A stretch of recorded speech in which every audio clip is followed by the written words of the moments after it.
Well, welcome back to my channel. I'm Monica Felton, certified financial planner and college planning expert, and I help families save on the cost of college. So today I am thrilled to welcome Roslyn Fletcher to our channel. She is the Director of College Counseling for Great Hearts region of Arizona. So Roslyn, welcome to my channel. Thanks, Monica. Happy to be here today. Great. Well, a few weeks back, Roslyn and I were talking about dual enrollment and the impact that can have on saving families on the cost of college. So, Roslyn, can you just give us a high level of what dual enrollment is? Yeah. So dual enrollment allows students to take college level courses to earn college credit before graduating from high school. So this allows students to generally take a college level course either through a community college or from a four-year institution that their high school has partnered with. It allows students to earn college credit before going to college. And this is one way that students can earn flexibility in their schedule when they get to college, but also if they take a certain amount of credits prior to entering college, they can go in with some higher level standing and potentially graduate from college early if they come in with credits that apply to their chosen major. Now, Roslyn, do you find that there's a specific type of class that is generally more accepted for dual enrollment than others, or is it just any class that a high school student can take that will count as dual enrollment in college?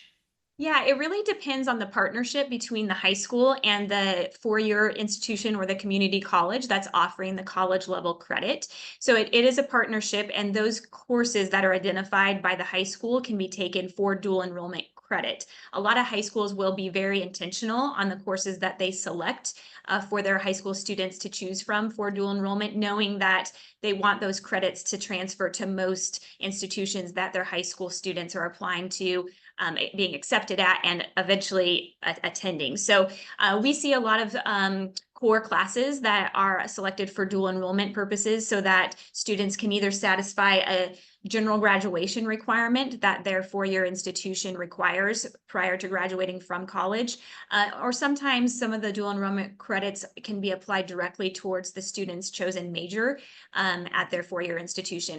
And that's where students are really getting the most value for their dual enrollment credit, is if it applies directly to a general graduation requirement or core requirement, or if it applies towards their major. Now, if it doesn't apply to either of those categories, it's very likely that that dual enrollment credit can still transfer, but likely more as an elective credit towards the 124 or so college credits that most institutions require for graduation. Now, most high schools today are 4 years, 9 through 12. So when on average can they start taking dual enrollment classes? Yeah, we have found this year that a lot of partner institutions really prefer students to be 10th grade, 11th grade, or 12th grade in order to be eligible for dual enrollment. So in most cases, I would say that at the earliest, 10th grade would be when students can be eligible for dual enrollment credit at their high school. We have not found that many partner institutions grant credit for 9th grade courses. So 10 through 12. Gotcha. And so again, because I'm always focused on the cost, Yeah. on average, what does it cost for dual enrollment credits? Yeah, I would say that we did a lot of research on different partner institutions, and on average, students are likely to pay about $100 per credit for college level dual enrollment credit. So most courses are going to be 3 credits or 4 credits. So on average, $300 to $400 per course at the dual enrollment level. Oh yeah, that's substantially less. Now, I've heard it said that you can almost have too many dual enrollment credits, and sometimes when you have too many, they can brush up against financial aid, merit awards. So, can you help me understand about how many dual enrollment credits can actually transfer, and then when it starts rubbing up against merit awards when you're no longer a transfer student or a brand new student. So if you could speak to that, I would be Yeah. very grateful. Yeah, that's a great question. And that's something that I will start by answering to encourage parents and students to research the institutions in which their students are looking to attend. It is important to note that these policies can vary by institution, and that it's important to have conversations with your admission counselor at that institution prior to enrolling in dual enrollment, so that you have a very clear picture of what's accepted and what's going to transfer, and how that will impact financial aid. We did reach out to our state institutions here in Arizona to inquire about this specifically, and there is no cap in terms of how many credits a student can transfer in as a dual enrollment student. So they will always be considered a first-year student, Okay. regardless of how many credits they transfer with them, as long as they did not take any college level courses after graduating from their high school. So if all of their credits that they're transferring with them were taken during high school as dual enrollment, there is not a cap as to how many they can transfer. They can bring as many as they've earned. In terms of how that impacts financial aid, students will still be considered first-year students and will be eligible for first-year merit awards based on their GPA and or on their test scores. So test scores and GPA generally will be factored into the students' eligibility for merit or academic scholarships, depending on the institution's current policy when it comes to test scores.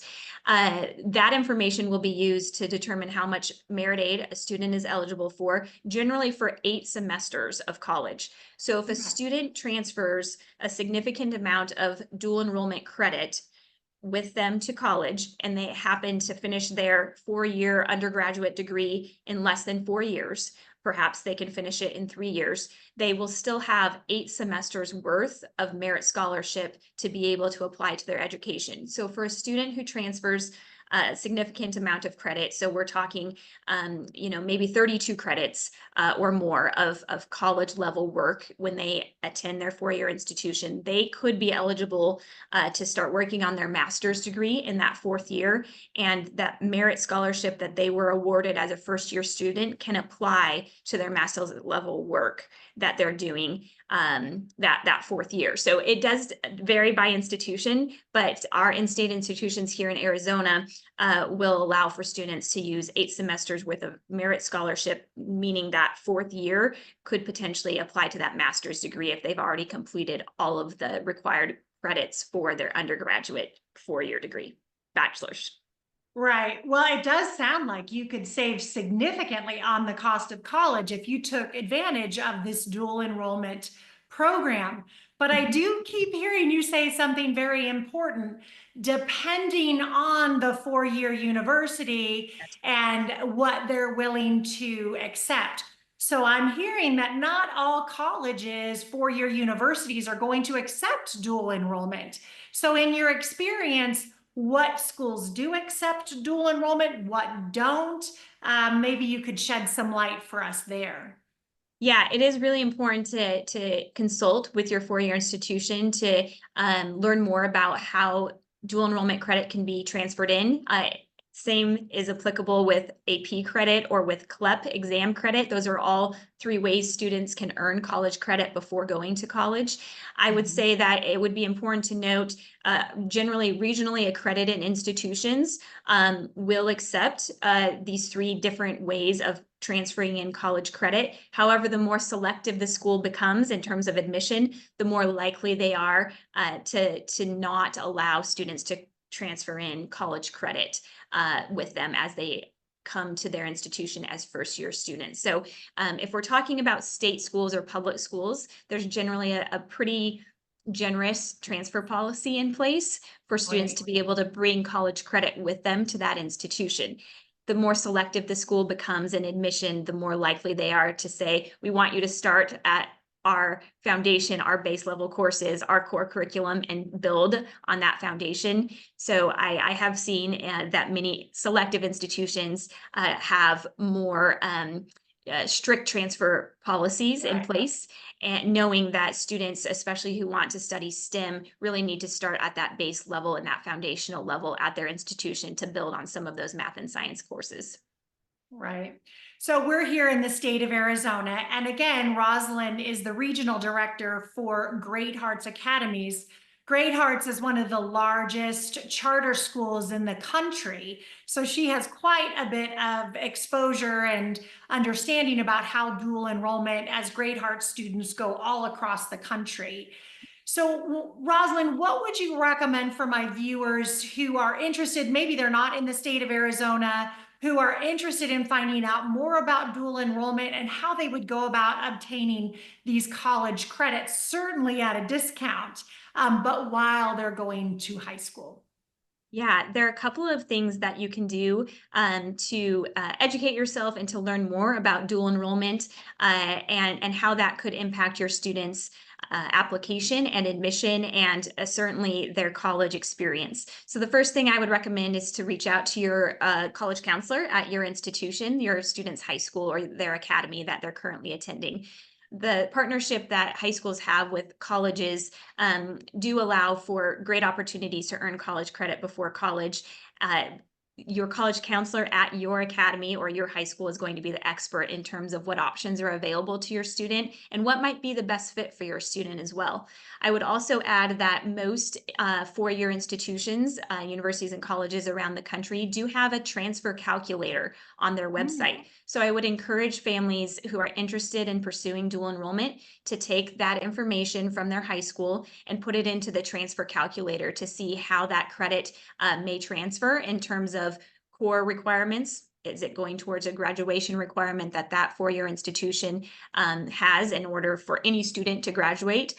Or does it go towards a major requirement, what your student decides to pursue in terms of an academic program? Perhaps that dual enrollment credit will transfer into their their major requirements, or is it going to go towards the 60 or so electives that students need to complete in order to graduate from a four-year institution? So reaching out to your college counselor is the first step to find out, does my high school offer dual enrollment? And if so, what courses are available to my student as a current high school student? And then secondly, taking that information and plugging it into the transfer calculators at maybe 2 or 3 different schools that your student might be interested in attending.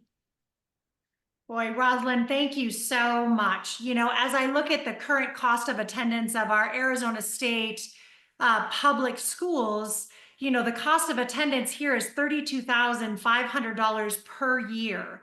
So imagine if you could knock off 1 full year or even 2 years, what a significant savings dual enrollment could offer. Roslyn, thank you so much for coming on our channel and educating my viewers on yet another opportunity to reduce their out-of-pocket expenses for college and save on the cost of college. Should any of you need help or want further information, please subscribe to my channel.